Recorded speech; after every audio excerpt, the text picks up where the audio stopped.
Ito tayo ay bubungan natin ang ating kontrata guys. Yan ang bububungan yan natin yan. Ito yung mga gamit na gagamitin, materyales, pinipinturahan.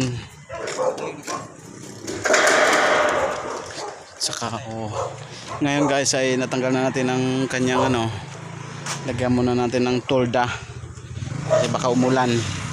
Ang yero na na-request isang linggo pa bago dumating, kaya ganyan muna ang temporary.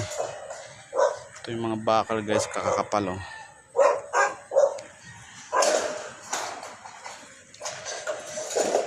ito guys bago pa lang gagawin, tingnan, pakita ko sa inyo kung tapos na namin gawin yan sa loob ng 15 days. May mga pa yan guys, may mga design pa yan na na kisame sa lababa, sa lababa.